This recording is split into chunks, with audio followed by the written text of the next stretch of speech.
Բարև ձեզ, Factor TV-ի հյուրը Անտարես հրատարակչության տնօրեն Արմեն Մարտիրոսյանն է, ողջույն, պարոն Մարտիրոսյան։ Ողջույն։ Դուք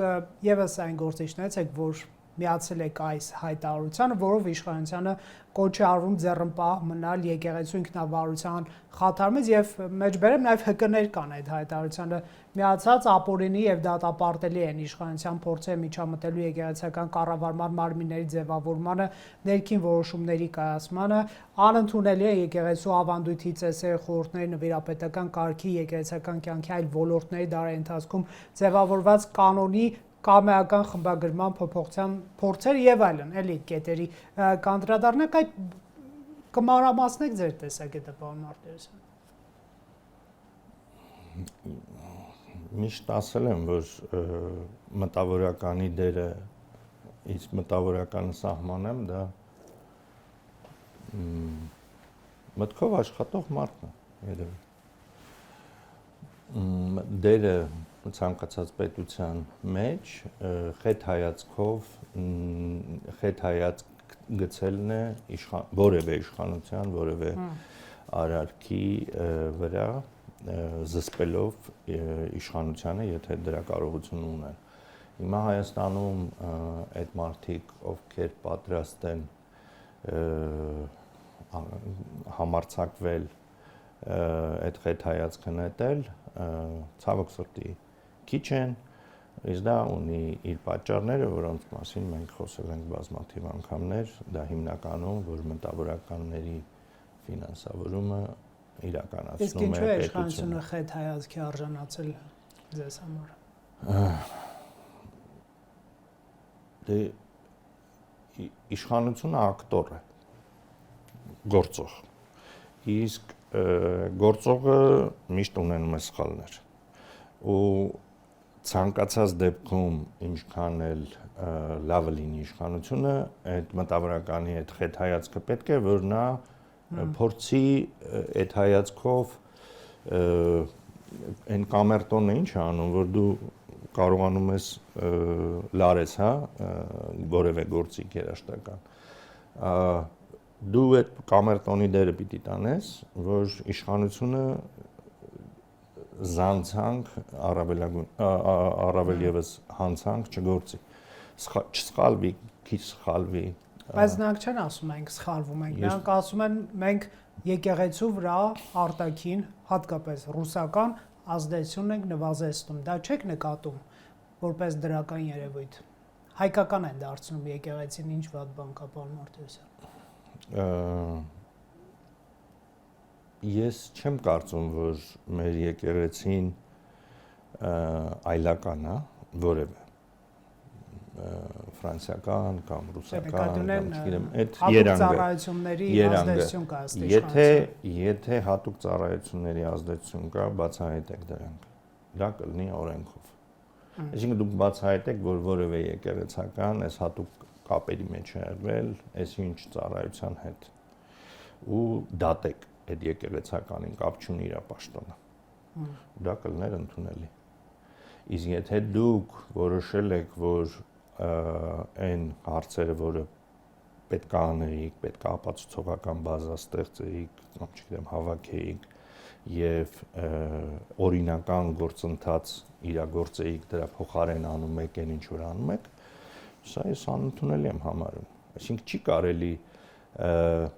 ըմբոստ եկեղեցականին, ով ձեր ասածը չի անում,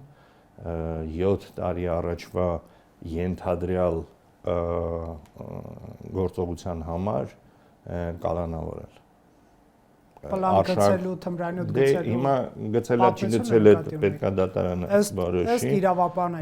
ես չեմ բնում։ Դատարանը որոշի, բայց ոնց դուք այդ փաստում ունեցել եք 7 տարի առաջ, այսօր եք կիրառում, սա նշանակում է դուք անցել եք շանտաժի լեզվի, իսկ շանտաժը ավելի մեծ հանցանք է, քան թմրանյութ գծելը։ Իսկ ԱԱՑ-ի օգտագործման պատմության մասին ինչ։ Նույնը, եթե դուք ԱԱՑ-ին օգտագործում եք այս կամ այն հարց լուծելու, ես հիշում եմ Սերժ Սարգսյանի ժամանակներն էր իշխանության եւ ցուցահանդեսի ժամանակ մշակութային ինչ-որ բաների ցուցահանդես էր այդ թվում գրքի Ինձ մոտեցան, ասեցին, որ պետք է դիմեք պարոն նախագահ դիմելաձևով։ Դուք մի հետաքրքիր վերնագրով գիրք եք նվիրել Սերժ Չէ, Սարգսյանին։ այն հետո է։ Դա ավելի հետո է։ Բայց ես ասում եմ 2009-10 երևի։ Ու մշակույթի նախարարի հետ մոտեցավ պարոն Սարգսյանը եւ ես ասացի բարև ձեզ պարոն Սարգսյան, բարև ձեզ տիկին նախարար։ Այսինքն նենց չի որ ես նոր է այդ ամեն ինչը կամ քանի անգամ են Ռոբերտ Քոչարյանի ժամանակ այդ 2007-ի սկսած միտինգներին ինձ անգել քաղմասերից կամ ԱԱԾ-ից ասել չպետք է մասնակցեք եւ այլն։ ԱԱԾ-ն էր զանգում, թե։ Մենք պետք է հասկանանք, որ ԱԱԾ-ական էր զանգում, Աշոտ չգիտեմ ինչ աներ, քաղմասի ղեկավարն էր, հետո դարձավ փոխոստիկանապետ, բայց այս դեպքում ԱԱԾ-ն բարի գործի համար է գործել։ Այսինքն դուք այդով է որոշում բարի բառը որն է։ Դուք չեք լսում նրան։ Հա, Եկեղեցին բարեկարգելու, վերանորոգելու process-ը սա։ Եկեղեցին բարեկարգման անհրաժեշտություն ունի։ Ես որպես այս մշակութային տիրույթի կոդերի կառավարման հետազոտող հստակ ասում եմ, որ եկեղեցու այս կամ այն ռեֆորմը կարաբերի տնտեսության աճի, սոցիալական արդարության մակարդակի բարձրացմանը, էկոլոգիայի դրական ընթացքին այո, բայց այս ամեն ինչը պետք է արվի եկեղեցու ներսից եւ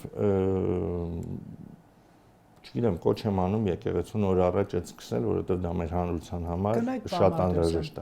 Ներսից բայց սկսեցին 10 հոգի։ Երբեք դա չլինի դրսից պայմանավորված, դրսի ազդեցության ներքո ու ունքը չդզվի աչքը հանելով։ Բայց ներսից սկսեցին 10 հոգի։ Այս ամենամեծ խնդիրն է, տեսեք, դուք ասացիք, որ այդ թմրանյութի հետ կապված, ես ասացի շանտաժը ավելի մեծ հանցանք է։ Այսինքն, եթե դուք ուզում էիք ունքը դզել, իսկ այս շանտաժով եք այդ դզում, դա ավելի մեծ հանցանք է, այսինքն դուք աչքը հանեցիք։ Հիմա խնդիրն է, որ այս իշխանության, նախորդ իշխանությունների բոլոր գործողությունները նման են եղել։ Ու ես հասկանում եմ, որ սրա տակ լիքը սովետական շերտ կա, մշակութային շերտ կա, ու ես եկեղեցին բարեփոխելու փոխարեն կոչ կանեի բարեփոխողներին, որ իրենց բարեփոխեն ու այդ սովետական գործելակերպից դուրս գան։ Դա ընդունելի է, որ քո հատուկ ծառայությունները հանցանքի միջոցով են հանցանք բացահայտում կամ հանցանքի միջոցով են ինչ որ երանելի բաներ անում։ Ու եթե մենք անդրադառնանք էլի այս իշխանության, ես համոզված եմ, որ Նիկոլ Փաշինյանը պատերազմից առաջ ուզում էր, որ թե Հայաստանի համար, թե Ղարաբաղի համար լավ բաներ աներ։ Բայց ասում են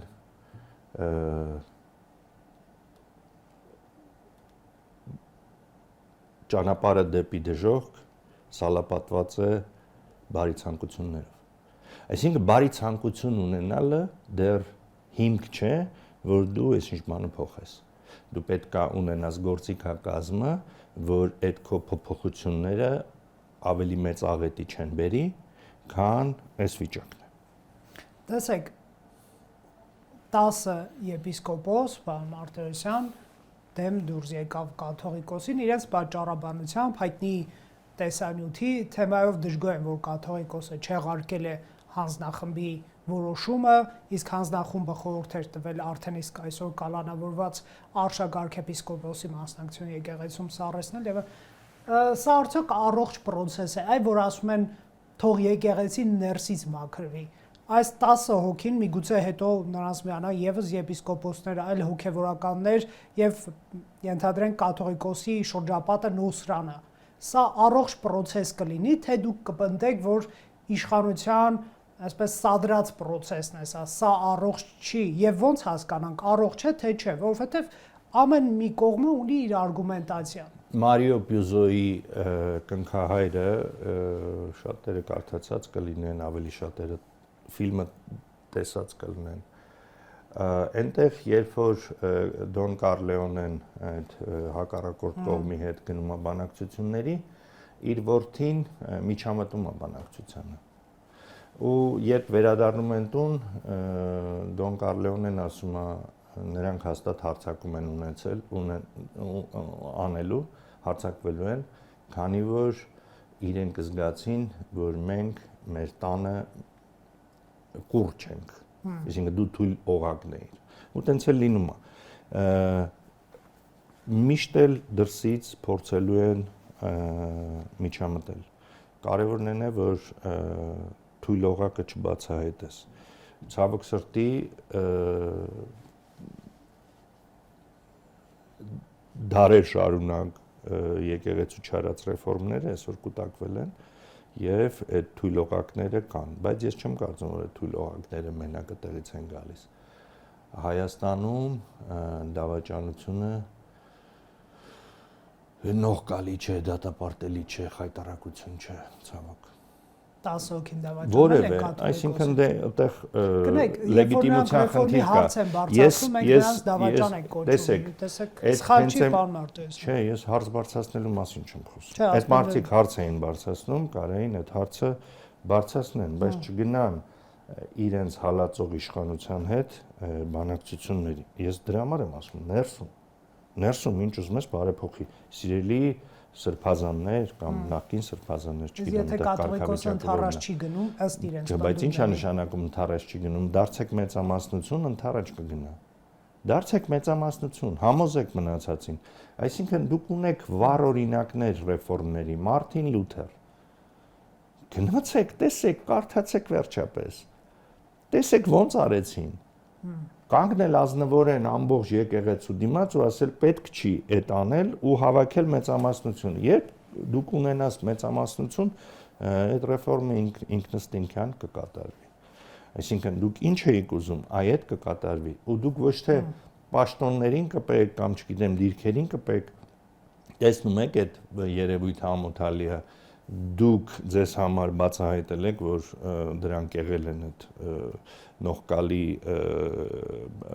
նողկալին նկարահանելն է, ոչ թե նկարահանվելը, հա։ Ես չգիտեմ ովքեր են ընդեղ եղել, ինչ են արել։ Նկարահանվողների դերում շատերն են լինում եւ դա մոթալի բան չի, ուղղակի այստեղ կնեք մի հատ բան էլ կա, այդ կնոջ թիրախավորումը նաեւ, չէ, յուրաքանչյուրը կարող է ըստ տարիքի հայտնվել նման իրադրություններ եւ դա նորմալ է, նման հարաբերություններ ունենալը։ Ես նկատի չունեմ աստիճանակարգություն։ Այստեղ էլ էլի թիրախավորման process կա։ Նիկոլ Փաշինյանը ոնց որ շատ է ուզում նվանվի Քրիստոսին ու այդ բացառիկությունը պահանջում է։ Ես կարծում եմ մարդը ազատ է, մարդը մարդ է ու մարդ երևույթը երբեք էլ չի վերանալու։ Ինքը գեղեցիկը միշտ էլ գնահատելու է, տղամարդը ձգտելու է կնոջը, կինը ձգտելու է տղամարդուն եւ այլն։ Սա մարդուն բնորոշ հատկանիշներ են ու ոչ մի եկեղեցի սա ոչ մի կրոն, ոչ մի ավելի խիստ կրոններ քան ոչ կաթոլիկները, ոչ մահմեդականները, չգիտեմ, այլ ավելի խիստ ինչ բաներ կա, կարգերով խիստ բաներ կա, ես չեն կարողացել այդ նշանակում է մարդուն սարքել չմարդ։ Հա։ Մարդը միշտ էլ մնալու է մարդ, անկախ նրանից հանրությունը ինչ հայացքներ ունի, հանրության մեծամասնությունը, փոքրամասնությունը, ինչքանով է տրադիցիոն, ինչքանով է ոչ տրադիցիոն։ Ու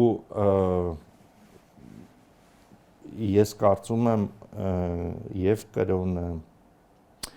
եւ հավատը դրանք խիստ անձնական լուծումներ են ու ոչ ոք իրավունք չունի մեր սահմանադրությունը արգելում է խղճի ազատությանը դիպչել, իսկ այդ խղճի ազատության հարցը նույնը ում սիրել, ում չսիրել։ Եվ ստեղ կա մի էլի երևույթ, որը ցավոք սրտի ոչ մեկ դրա մասին չի խոսում, որ ժողովուրդ օրինակ էս սրբազաններ, որոնք գնացին իշխանության հետ խոսելու, Սրբազաններ ջան, հավատը զորով չի լինում։ Լիքը մարդիկ իրենց ծնողին չեն հավատում, լիքը մարդիկ վաղվա չեն հավատում, լիքը մարդիկ կաթողիկոսին չեն հավատում, տերտերին չեն հավատում, սրբազանին չեն հավատում, չգիտեմ ում չեն հավատում, իշխանությանը չեն հավատում, ունեն թե չունեն հիմքեր։ Այդ հավատը խիստ ինդիվիդուալ է, ու դուք երբ որ ուզում եք մարդիկ լինեն այսպիսին, հավատավորները այսինչ կանոններին ենթարկվեն, ինչ անում հիմա իշխանությունը։ Ու մի բան էլ պետականության հետ կապված։ Մատանիների տիրակալը կարդացել եք։ Ինչ անում այսօրվա մեր իշխանությունը։ Ասում է, որ եկեղեցին ունի խնդիրներ, ես գնում եմ լուծում այդ խնդիրները։ Բայց ինքը այդ մատանին վերցնում է, դառնալով եկեղեցի։ Բայց քանի որ դա իմ պետության չինովնիկությունն է անում, իմ պետություն դառնում է քրեական պետություն։ Ես չեմ ուզում։ Այսինքն ինչ է նշանակում քո պետության կարևոր պաշտոնյաների մեծ մասը գնում է աղոթքի։ Ես ուզում եմ կարծում եք։ Այդ իրանց գործն է, բայց դա երևույթ է։ Չէ, նկատի բնական process է դա, չպետք է որևէ մեկը պրոպագանդի հերոստատեսությամբ այս կամ այն կրոնը։ Այսինքն դուք հիմա ինչ եք ասում, Կիլիկիո, Նիկոլ Կիլիկիո երկրորդ ինչ ասեմ, առաքելական եկեղեցի կամ Չ Կիլիկիո։ Այս որ ստեղծում եք այդ նոր եկեղեցի։ Նոր եկեղեցի է ստեղծում։ Դե ոնց որ թե։ Որտեղ Նիկոլ Փաշինյանը Հիսուս Քրիստոսն է, բան։ Չգիտեմ ինչն է Նիկոլ Փաշինյանը։ Չի ուզենա որ մեր պետությունը խառնվեր եկեղեցու գործին, եկեղեցին խառնվեր պետությանը, եկեղեցին ոչ թե եկեղեցականները որպես քաղաքացի ազատ են։ Բայց այստեղ ամենակարևոր բանն է, որ հերոստացույցով ցույց են տալիս, որ քո ամբողջ իշխանության ինչ ասեմ, կարևոր մարդիկ գնացել են աղոթք են անում, իսկ դա կոնկրետ այդ ուղղության, այդ կրոնի պրոպագանդա է։ Գնայք պարոն Մարտիրոսյան, ես միշտ սիրում եմ պատմության այն մյուս կողմն էլ նայենք, էլի։ Հիմա տեսեք, մի հատ ավարտեմ։ Բայց կներեք, սա նպատակ չունի արդարացնելու իշխանության։ Ես գրել եմ մի քանի անգամ։ Իշխանությունը երբ հարձակվում է եկեղեցու վրա, եկեղեցուն ուժեղացնում է։ Հիմա անկախ նրանից թե այդ որ եկեղեցին է, Նիկոլի մաս եկեղեցին է, թե հայ առաքելական եկեղեցին է, փաստորեն իշխանությունը ուզում էր եկեղեցու մաքրել, չգիտեմ ինչ անել իր կարծիքով, բայց ինքը վերածվեց եկեղեցու, այսինքն եկեղեցին պետությունից գերադասվեց։ Այսօր սա պետական եւ եկեղեցական վերնախավը եկեղեցուց է խոսում ու եկեղեցի է պրոպագանդում։ Պետությունը սուր է, պետությունը սկորավ։ Ստեղ է խնդիրը, ժողովուրդ ոչ մեկ այս պետության մասին չմտածեց, եթե քո պետական պաշտոնյաները դարձան եկեղեցական, պետությունը սկորավ։ Նրանք նստել են կամ չոքել են աղոթքի, պետությունը սկորավ։ Շաբաթ կիրակի են չոքում։ Դե հիմա ինչ տարբերություն երբ են չոքում։ Տեսեք, մենք մոտ 20 րոպե խոսեցինք իշխանության բացթողներից։ Արդյոք Գարեգին երկրորդը որպես կաթողիկոս սխալ թույլ չի տվել մտնելով ընդդիմության ճամբար եւ թիրախի տակ դնելով եւ իրեն եւ բարձրաստիճան հոգեվորականությանը եւ եկեղեցուն եւ ստանալով իշխանությունից այս հարվածներ ինչն էր նրան ստիպում, հասկացանք որ պարտվել ենք պարոն Մարտիրոսյան, հասկացանք որ Փաշինյանը մեծ մեղավորություն ունի, հասկացանք որ կաթողիկոսը պահանջեց հրաժարական, հասկացանք որ հոգեվորականներ գնացին ընդդիմության հանրահավաքներին մասնակցել, բայց դա մի օր պետք է կանգ առներ, չէ՞, բայց կանգ չառավ։ Անցյալ տարի այս օրերին Բագրատ arczepiskopos-ն էր ընդդիմության առաջնորդ դարձել։ Այսինքն գործ չունենք նաև եկեղեցու կուսակցականացման ինչ որ իմաստով process-ը եւ կաթողիկոսի դերը այստեղ որն է մի պահ այսպես սառը դատողությամբ ստոպ տալը իր դերը կատարել ըստ հափեցնող, չգիտեմ, քննադատող, կողմերին կոչանող վերադառնալ կառուցողական հուն եւ այլ թվում է նաև այս ընդդիմադիր գործունեությունը եկեղեցականության ավարտ չունի եւ սա չի վերում իշխանության հարվածներ։ Եկեք այն մյուս կողմն էլ նայենք, էլի։ Երբ որ հեղափոխությունը եղավ, այս իշխանամերձ տիրույթում ու ազատ մտածող, բավական չափ ազատ մտածող մարդիկ անընդհատ ասում էին լուստրացիա։ Ասում էին, որ եկեք գնահատական տանք նախորդ տիրույթին պատմական։ Այսօր նույն բանն է կատարվում։ Նիկոլ Փաշինյանը չի գնացել բանակցությունների ճանապարհով հարցը լուծելու, ընկել է պատերազմի թակարդը եւ պարտություն են կրել։ Իսկ էս պետքա գնահատական տրվի սրան։ Դե տվել են։ Ով? Կաթողիկոսն էլ է տվել։ Կաթողիկոսը իր գնահատական տվել է։ Այս նույն մարդիկ, ովքեր որ պահանջում էին, արդարացի պահանջում էին, որ գնահատական տրվի։ Արդյոք այս գործողին գնահատական տալիս են, թե չէ։ Դե ընտրություններով տալիս են կամ չեն տալիս։ Դե ընտրություններով մեծամասնությունը հանրության տվել է իր քվեն, բայց ես մտածողների մասին եմ խոսում ու անկեղծ մտահոգված մարդկանց մասին եմ խոսում, ովքեր որ sense տենես իշխանությանը քննադատում են, բայց բավական չափ մոտ են իշխանության հետ։ Ասեմ դրա համար իշխանամերձ տիրույթը, որոնք լիք վատ բաներ են տեսնում, բայց չեն խոսում, ասում են դե գոնե գնում է դեպի Եվրոպա, դե գոնե, չգիտեմ, Թրամփի ուժի է սարքում, չգիտեմ, ռազմավարական պայմանագրեր է ստորագրում կամ համաձայնագրեր, որոնք չգիտեմ ինչ ուժ ունեն։ Այսինքն ինչ որ դրական ընթացք են տեսնում, դրանով բան են անում, ասում են լավ, արի ձեռ չտամ, մնացածը չփչացնեմ։ Բայց եթե դա չի գնահատվում, իսկ դա գալիս է 1998 թվականից, երբ լեգիտիմ իշխանությունը տապալեցին, երբ ստիպեցին, որ առաջին նախագահան հրաժարական տա, երբ հեղաշրջում արեցին, ամբողջ հանրությունը լռեց։ Նու մեծ ամասնությունը հանրության լռեց։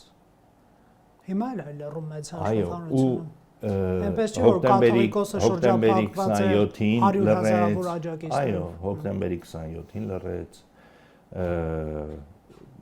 մարտի 1-ին լռեց, սահմանադրության կեղծելու ժամանակ լռեց, երբ Ծառուկյան Գագիկի վրա հարձակվեցին Ղարաբաղից զորք բերելով դրա վրա լռեց այդ բանը, այդ երևույթի հանդեպ էլի ցուցաբերեց լռեց։ Դա նկատի ունեք 14-15 թվերի պատմություն։ Այո։ Երբ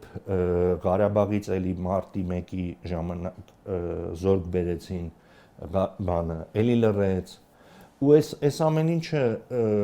գնալով բարդանալու է։ Ես գիտեմ, որ գործարարների մեջ զրույցներ կա պաշտպանել կամ չպաշտպանել Կարեն Կարապետյանին։ Անկախ նրանից, թե Կարեն Կարապետյանը ինչ է արել հեծում կամ նրա մարդիկ։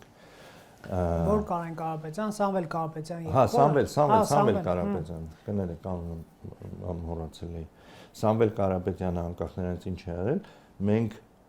նրանով, որ դա խլում ենք, մենք որպես հանրություն, պետություն, մենք ցույց ենք տալիս ցանկացած օտարերկրյա ինվեստորի, որ մենք ունակ ենք խլելու։ Իրանք ավելի զգուշ են լինելու ինվեստիցիա անեն Հայաստանում, թե չէ։ Ես չեմ ասում, որ օրենքը խախտելը չպետք է պատժվի, օրենքը խախտելը, բանը, ժողովրդին խաբելը, չգիտեմ, պետությանը խաբելը չպետք է պատժվի, պետք է պատժվի։ Բայց դրա համար օրինակ կանոնավորում պետք է անել, թե չէ։ Իմ հարցին չպատասխանեցի։ Ասեք նորից։ Արդյոք կաթողիկոսը եւ եկեղեցու վերնախավը չունե մեղավորություն իր իսկ, այսպես կոչենք, թիրախավորման մեջ, չէ՞ որ իրենք կուսակցական դիրքավորում ընտրեցին այս ներքաղաքական իրավիճակի։ Ես չեմ ասում նույնիսկ քաղաքական, կուսակցական նմանեցվելով Դաշնակցությանը,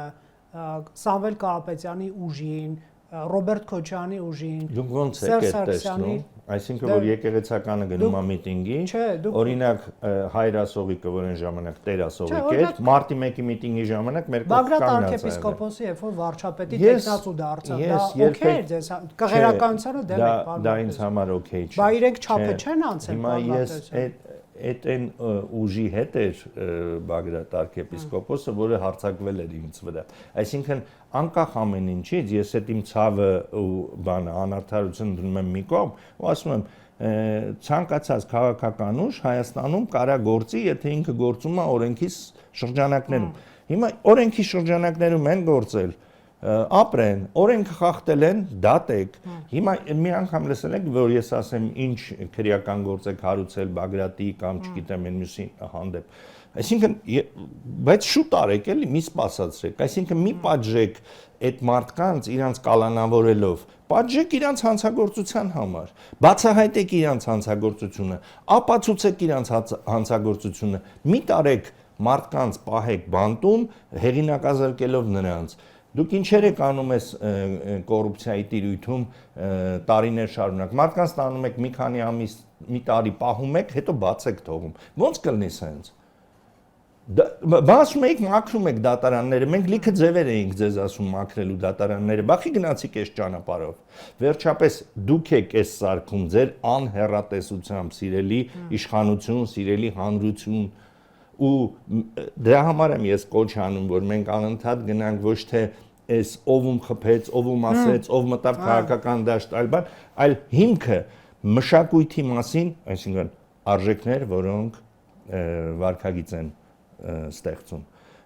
Մենք պետք է դրա մասին խոսենք, որովհետև այս ամեն ինչի հիմքում է տանգած, իշխանության այս վարքագծի դեպքում է տանգած։ Օրինակ, եթե քննադատել բառը դպրոցում կամ մեր մամուլում վատ բառ չհնչեր, էապես ավելի շատ մարդիկ կքննադատեին։ Եթե կոռուպցիա բառի փոխարեն պիղծ բառը օգտագործեիր, պղծարար։ Լիքը մարդիկ կմտածեին կոռուպցիայով զբաղվեն, թե չէ, որովհետև պիղծ անունը հայերենն է, իսկ այդ կոռուպցիան ինչա, սիրուն բառ է, էլի։ Հայերենն էլ կարելի օգտագործել կոռուպցիայի փչացվածության։ Ահա, ես պիղծն եմ ասում, էլի։ Այսինքն, եթե արդյոք ասում ես պղծարար, պիղծ, պղծություն կոռուպցիային, լրիվ այլ նշանակություն ունի։ Լիքը մարդիկ կմտածեն, գնան այս ճանապարհով թե չէ։ Ես վայթե ասել եմ, ես հրազդանում եմ դպրոցի տարիներին մեծացել։ Այնտեղ տրադիցիոն հանրություն էր, եւ եթե կարմիր պլաշ կամ պալտո էր կինը հագնում կամ զգեստ բանը ասում էին փչացած ու լիքը կանայք սահմանափակում էին իրանց համարձակ կանայք շարունակում էին դա գրել թքած ունենալով այդ կարծիքի վրա ես կարծում եմ որ շատ կարևոր է թե դու ինչը ոնց ես անվանում իսկ սա էլի մշակույթի կտոր է մենք խոսեցինք կրոնի ստեղծող մշակույթի մասին որ կրոնը մշակութածին է, լեզուն մշակութածին է, կլիման մշակութածին է, պատմությունը մշակութածին է։ Հիմա եթե մենք պատմության մեջ անում ենք սխալներ ու մենք մեր սխալներին չենք անդրադառնում, ստացվում է, որ դավաճանությունը նորմալ երևույթ է, շարունակեք դավաճանել։ Բանը 4000 կամ չգիտեմ 5000 այդ արանքում ցավը տենց խոսելը մարդկանց կյանքի մասին զոհ ունենալը ու գնալ այդ զոհերի գնալ պատերազմի որը բերում է զոհերի սա ինձ համար ամենախնդրահարույց բանն է բայց մենք պետք է այս երևույթին անդրադառնանք մենք պետք է ասենք որ իշխանություն քո անհեռատեսությունը բերում է sense խնդիրների նախորդ իշխանություն քո անհեռատեսությունը բերում է այս խնդիրների որ Քոչարյանը դուրս եկավ Ղարաբաղը դուրս բերեց բանակցային տիրույթից որ մարտի 1 արեցին որ հոկտեմբերի 27 արեցին որ չգիտեմ ինչ այդ ընտրություններ կեղծեցին կաշառքներ վերցրեցին բանակը թուլացրին այս ի՞նչ է սա բայց եթե մենք անդրադառնանք մեր լեզվի տիրույթին կտեսնեք որ մենք համատարած օգտագործում ենք նախ թողած նիսիայի հետևից ես ընկել այսինքն մենք ողջունում ենք անհեռատեսությունը Շնորհակալ եմ պարոն Մարտիրոսյան զրույցի համար հարգելի հեռուստադիտողներ Factor TV-ում հյուրընկալել էին Կարմեն Մարտիրոսյանը